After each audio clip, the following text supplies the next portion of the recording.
Eto, mainit na balita.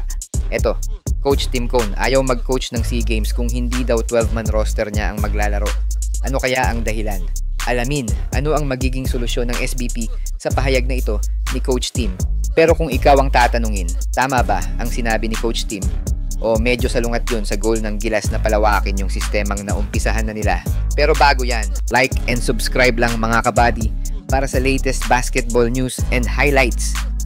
So ayun na nga, si Coach Tim Cone mismo ang nagsabi, ayaw niyang mag-coach sa SEA Games kung hindi kasama ang kanyang original 12-man Gilas roster.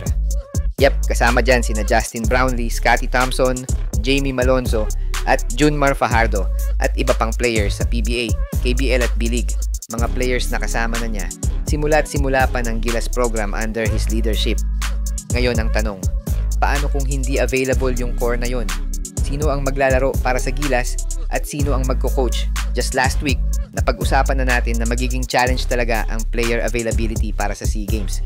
Marami ang nag-doubt sa sinabi natin, pero ayan o, unti-unti nang lumalabas yung mga senyales. Diretso na sa punto si Coach Tim sa interview niya sa spin.ph. Ayaw niya mag-coach ng bagong grupo ng players para lang sa SEA Games. Bakit? Kasi ang ikli raw ng preparation time, lalo na sa December kung kailan sabay-sabay pa ang PBA at mga overseas leagues. Ang hirap ituro ng sistema niya sa entirely new group sa ganung kaikli na time. Actually, nabanggit na rin natin ito noon. Yung problema talaga is hindi makumpleto yung Gilas lineup.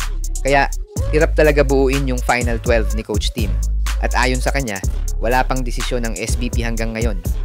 Pero klaro raw ang sinabi niya, kung hindi yung 12 na players na gusto niya, hindi siya interesado mag-coach ng ibang lineup para lang sa SEA Games. Siyempre, hindi rin daw niya basta-basta iiwan ng Hinebra lalo pa, na ongoing daw ang PBA sa mga time na yon. At kung tayo lang din ang tatanungin, sayang talaga kung hindi makasali yung current Gilas core. Kasi SEA Games to eh. Champions tayo dyan. Tapos kung ipapadala lang natin ay college players, tapos Coach Tim pa rin ang coach, what if matalo tayo? 'Di ba? Ang laking gulo nun. Siyempre, si Coach Tim ang sisisihin ng mga fans kung bakit natalo.